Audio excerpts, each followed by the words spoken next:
Hello everyone. तो कैसे हैं आप सब। तो आज का लेक्चर स्टार्ट करते हैं। तो उससे पहले ज़रा देख लीजिए, लास्ट लेक्चर में अपन ने रेट कांस्टेंट के बारे में पढ़ा था। ठीक है, रेट कांस्टेंट के बारे में बस उसकी यूनिट के बारे में पढ़ा है, बस थोड़ा आइडिया लगा है। ठीक है, देन कौन कौन से फैक्टर होते हैं जो रेट कांस्टेंट को अफेक्ट करते हैं वो अपन बाद में देखेंगे। अपने को अभी वो भी देखना है कि रेट ऑफ रिएक्शन को कौन कौन से फैक्टर अफेक्ट करते हैं, वो भी अपन बाद में देखेंगे।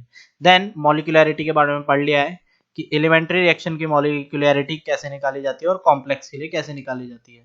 ठीक है, तो आज का जो लेक्चर है उसमें जनरली क्वेश्चंस है, बट उससे पहले मॉलिक्यूलैरिटी के बारे में थोड़ा सा देख लेते हैं। ठीक है, तो मॉलिक्यूलैरिटी के बारे में ऐसा है, मॉलिक्यूलैरिटी के बारे में ऐसा है कि एलिमेंट्री रिएक्शंस के लिए अपन ने क्या बोला था, एलिमेंट्री जो रिएक्शंस होगी, ठीक है, जो एलिमेंट्री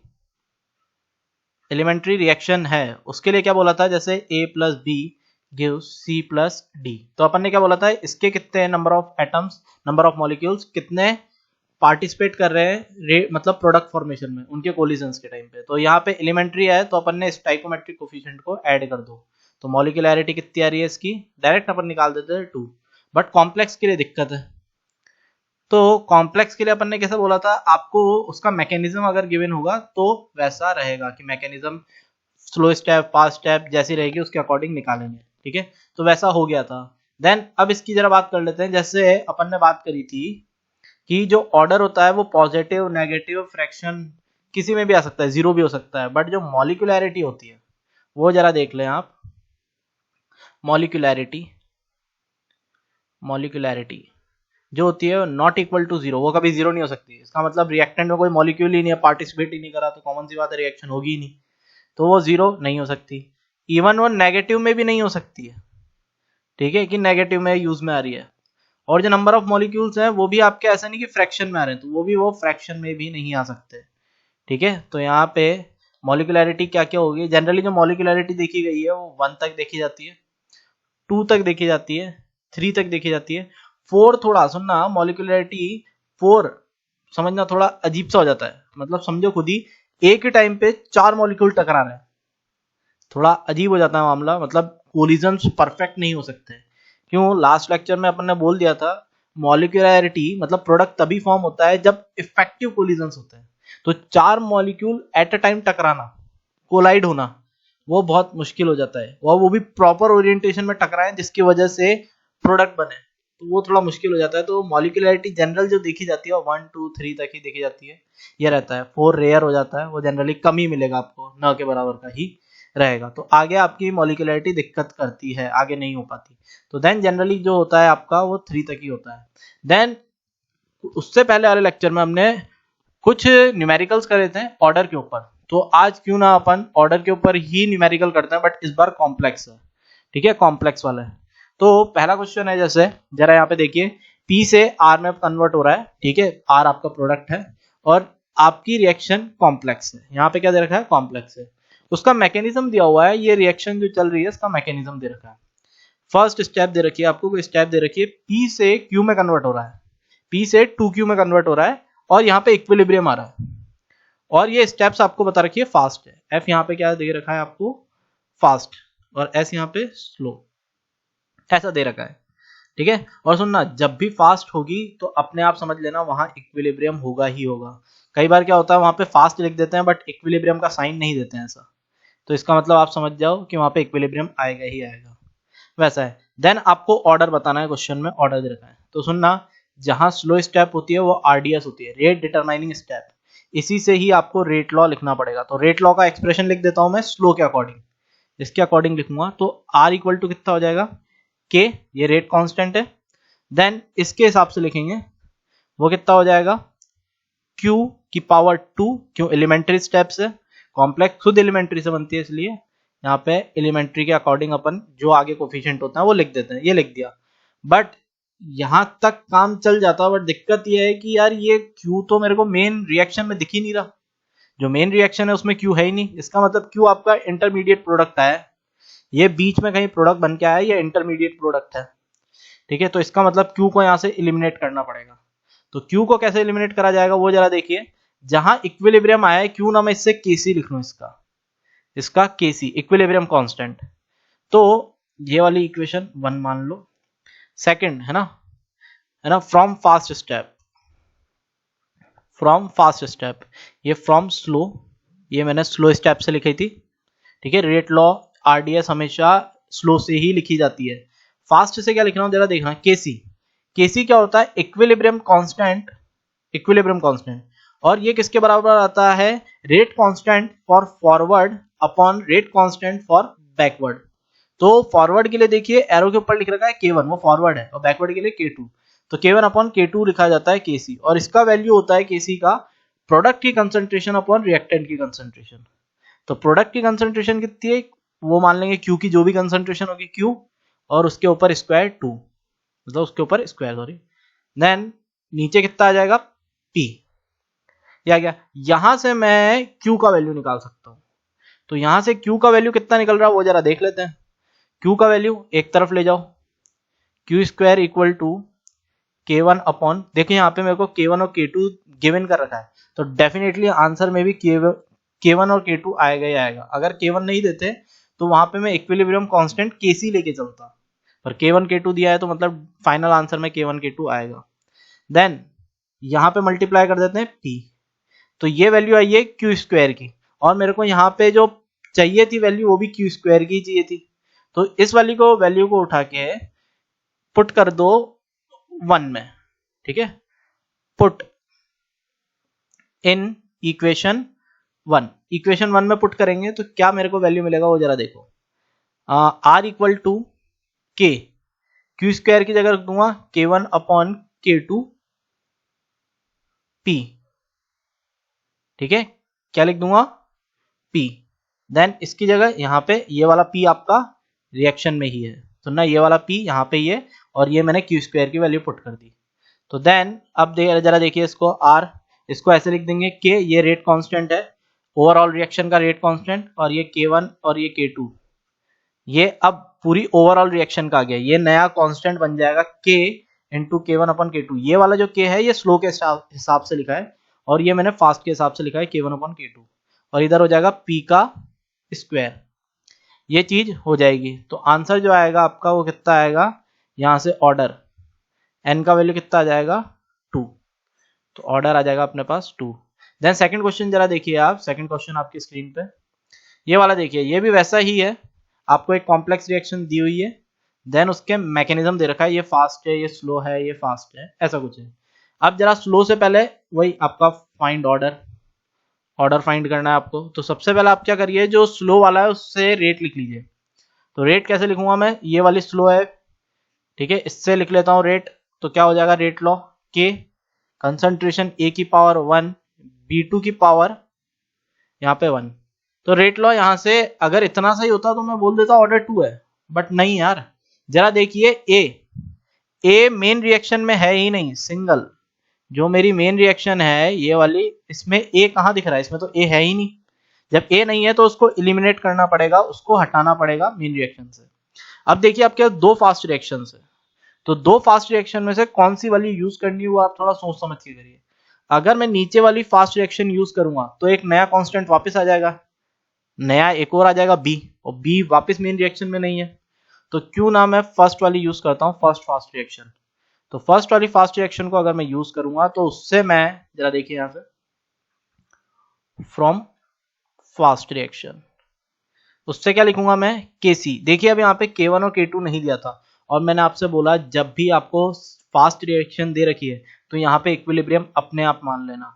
तो इक्विलिब्रियम के अकॉर्डिंग प्रोडक्ट A की कंसंट्रेशन A का स्क्वायर अपॉन नीचे कितना आ जाएगा A2, ठीक है, देन यहाँ से मैं वैल्यू निकाल लेता हूँ A स्क्वायर A की, A स्क्वायर इक्वल टू कितना हो जाएगा Kc इंटू A, और A का वैल्यू कितना हो जाएगा, यहाँ पे A2 करो सॉरी A2, और यहाँ पे रूट के अंदर कितना हो जाएगा Kc इंटू A2, ये आ जाएगा A का वैल्यू। अब इस A के वैल्यू को पुट करो,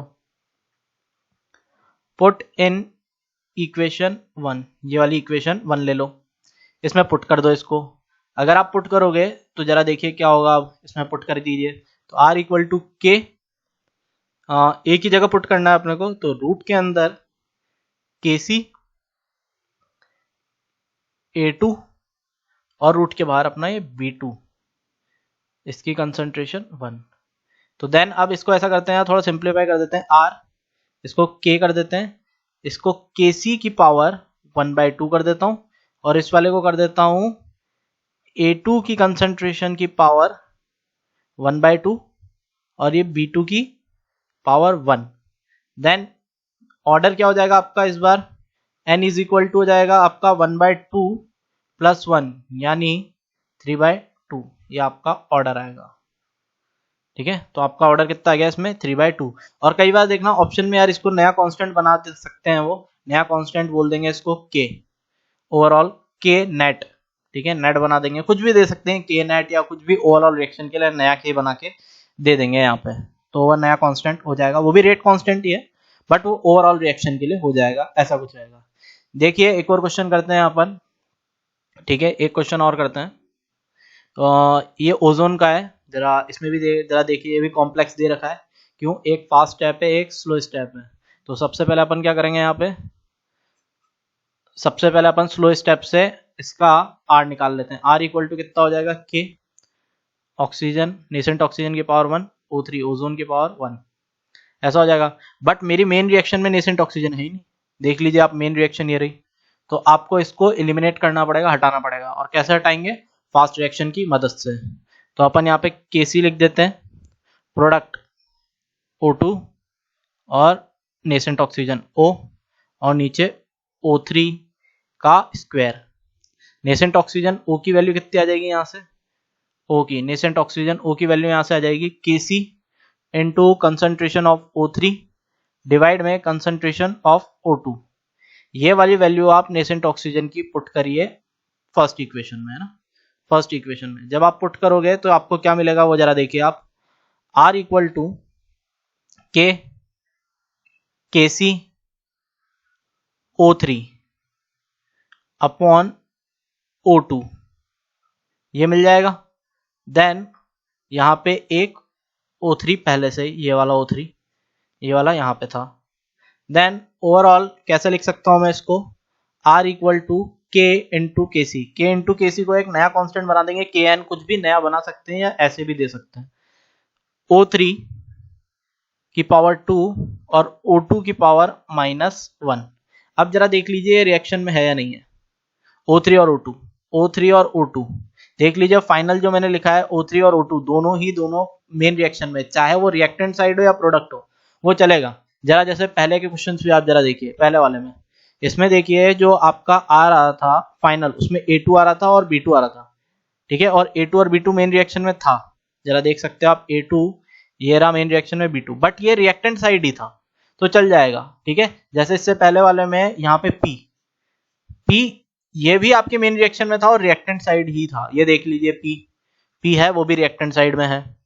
तो वैसे ही इस बार हुआ क्या है, आपका जो ओजोन है इस बार जो इसका ऑर्डर आया है, मतलब जो रेट लॉ आया उसमें O3 और O2 प्रोडक्ट साइड है, तो इसका मतलब घबराने की जरूरत नहीं है। जब मैंने ऑर्डर पढ़ाया था तो ऑर्डर में ऐसा नहीं है कि जो ये रेट लॉ लिखा जाता है ना, रेट लॉ की डेफिनेशन ऐसी है, उसमें बोला था कि रेट ऑफ रिएक्शन को रिप्रेजेंट करेंगे अपन कंसंट्रेशन ऑफ रिएक्टेंट की टर्म में। पर मैंने आपसे ये बोला था कि रेट लॉ का जो एक्सप्रेशन होता है उसमें ये कहीं से कहीं तक नहीं लिखा कि हमेशा ऑलवेज कि रेट ऑफ मतलब कंसंट्रेशन ऑफ रिएक्टेंट ही आएगा, प्रोडक्ट का कंसंट्रेशन नहीं आ सकता, कैटलिस्ट का नहीं आ सकता, ऐसा कहीं नहीं बोला था मैंने लिखवाई ये लाइन। तो वहां पे जरा देखिए आप पहले में, तो उस जगह मैंने बोला था ये प्रोडक्ट की कंसंट्रेशन भी आ सकती है, कैटलिस्ट की भी आ सकती है, जिसकी नहीं आ सकती रेट लॉ में, जिसकी कंसंट्रेशन वो है इंटरमीडिएट की, जो इंटरमीडिएट प्रोडक्ट बन के आ रहा है उसको नहीं लिख सकते अपन, वो नहीं आती। तो इसी वजह से जो इंटरमीडिएट प्रोडक्ट आ रहे हैं, ये नेसेंट ऑक्सीजन जो इंटरमीडिएट प्रोडक्ट आया था उसको हटा रहा हूं मैं इसी वजह से। तो यहाँ पे जो ऑर्डर आएगा ओवरऑल n वो कितना आएगा 2 - 1 यानी 1 ऑर्डर। ठीक है, देन एक और क्वेश्चन जरा देख लेते हैं, लास्ट क्वेश्चन है इसको जरा देख लेते हैं। ये भी कॉम्प्लेक्स रिएक्शन है आपकी, कॉम्प्लेक्स है ये भी आपकी, फास्ट ये स्लो से मैं क्या लिखूंगा, सबसे पहले रेट लॉ के कंसंट्रेशन ऑफ NOCl2 की पावर 1, NO की पावर 1। अब मेन रिएक्शन में जरा देखो कौन सी चीज मिस है, अरे यार NOCl2 नहीं है मेन रिएक्शन में, NOCl है भाई, यहाँ पे NOCl है, यहाँ पे NOCl सॉरी यार, ये मैं यहाँ से हटाओ इसको, ये चीज गलत हो रखी है। अब बैलेंस हो रही है ना रिएक्शन, देखो ना NO हो रही है, यहाँ पे नहीं आएगा ना। तो अब जरा चीज को देखिए आप, मेन रिएक्शन में कौन सी, ये NOCl2 मेन रिएक्शन में नहीं है, ये इंटरमीडिएट प्रोडक्ट है, इसको हटाना पड़ेगा। तो हटाने के लिए क्या करेंगे, यहाँ से ये फास्ट वाली लिख रखी है, फास्ट वाली को अपन यूज करेंगे, है ना, यूजिंग फास्ट रिएक्शन है ना, उसको यूज करके अपन क्या लिखेंगे यहाँ पे, Kc is equal to concentration of product NOCl2 upon concentration of reactant कौन कौन से हैं आपके, NO और Cl2।